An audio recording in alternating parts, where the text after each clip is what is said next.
Yuk belajar bareng-bareng kita. Hari ini kita akan membahas tentang kebijakan fiskal dan moneter terhadap keseimbangan ekonomi makro.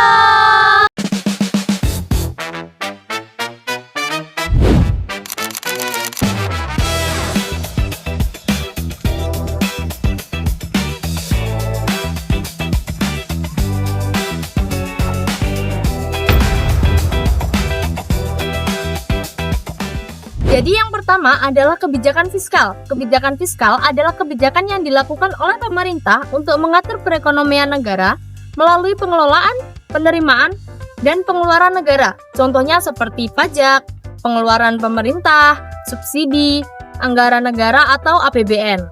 Selanjutnya ada tujuan dari kebijakan fiskal. Yang pertama adalah menjaga stabilitas ekonomi, yang kedua meningkatkan pertumbuhan ekonomi, ketiga mengurangi pengangguran, dan yang terakhir adalah mewujudkan pemerataan pendapatan di masyarakat. Untuk yang kedua, itu ada kebijakan fiskal kontraktif. Ada apa aja ya di kebijakan fiskal kontraktif ini? Yang pertama, yaitu pemerintah menaikkan pajak. Yang kedua, mengurangi pengeluaran untuk pemerintah sendiri. Dan yang ketiga, mengurangi adanya subsidi. Kemudian untuk yang terakhir, yaitu mengurangi bantuan sosial tertentu.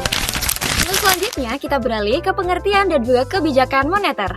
Untuk pengertian sendiri, kebijakan moneter adalah kebijakan yang dilakukan oleh Bank Sentral untuk mengatur jumlah uang yang beredar dan suku bunga dalam perekonomian.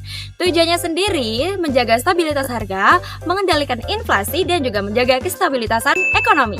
Selanjutnya ada hubungan kebijakan fiskal dan moneter, yang dimana kedua kebijakan ini harus berjalan bersama. Contohnya yaitu ada pemerintah yang dimana meningkatkan belanja negara, kedua Bank Sentral untuk menurunkan suku bunga. Tujuannya, yang pertama, mendorong pertumbuhan ekonomi, yang kedua, mengurangi pengangguran, yang ketiga, menjaga inflasi tetap stabil, dan yang keempat, yaitu koordinasi ini penting agar ekonomi tetap stabil. Oke, untuk selanjutnya ada implementasi kebijakan. Di sini aku akan kasih contoh nyata dan juga dampaknya bagi ekonomi. Contoh untuk kebijakan yang ada di Indonesia nih. Nah, ngomong-ngomong kalau untuk di Indonesia ada apa aja gitu ya. Oke, untuk yang pertama itu ada program Bansos atau bantuan sosial. Yang kedua ada penurunan suku bunga kredit. Kemudian yang terakhir di sini adalah untuk pembangunan infrastruktur. Dan untuk dampak terhadap ekonomi, jika kebijakan ini berhasil dan juga tidak berhasil itu seperti apa? Yang pertama, misalnya kebijakan ini berhasil, itu akan menghasilkan inflasi yang terkendali, pengangguran akan menurun, pertumbuhan ekonomi semakin meningkat, dan juga kesejahteraan masyarakat terjamin. Kalau misalnya kebijakannya nggak berhasil, gimana ya hasilnya ya? Nah, kalau nggak berhasil ini pasti inflasi menjadi tinggi, kemudian utang negara menjadi sangat-sangat meningkat, dan juga untuk ekonomi akan merosot banget.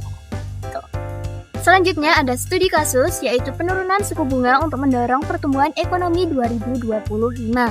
Bank Indonesia menurunkan suku bunga acuan sebesar 25 basis poin dengan tujuan untuk mempermudah akses kredit bagi masyarakat, menurunkan biaya modal, dan mendorong peningkatan konsumsi dan investasi. Kesimpulannya, penurunan suku bunga merupakan kebijakan moneter ekspansif yang bertujuan menjaga stabilitas ekonomi dan mendorong pertumbuhan ekonomi di tengah pemanasan global. Oke nih teman-teman, kita udah ada di sesi kesimpulan. Jadi kesimpulan kebijakan fiskal dan kebijakan moneter merupakan dua alat utama pemerintah dalam mengelola ekonomi makro, di mana kebijakan fiskal berkaitan dengan pajak dan pengeluaran pemerintah, serta kebijakan moneter berkaitan dengan jumlah uang yang beredar dan suku bunga, yang dalam model aggregate demand dan aggregate supply mempengaruhi pemerintah dan penawaran aggregate, sehingga keduanya harus berjalan bersama dan saling berkoordinasi untuk menjaga kestabilitasan ekonomi serta mendorong pertumbuhan ekonomi. Oke, jadi kita sudah selesai ya untuk belajarnya dari materi tadi. Semoga bermanfaat dan Sampai jumpa. Terima kasih. Atau APBN. Ulang ayo Yun, ulang Yun. Dan Sampai jumpa. Sampai jumpa, terima kasih. Oh, iya. Lanjut untuk yang berikutnya. Jenis-jenis apa mau?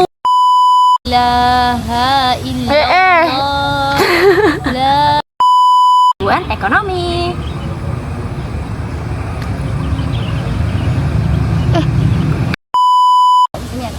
satu.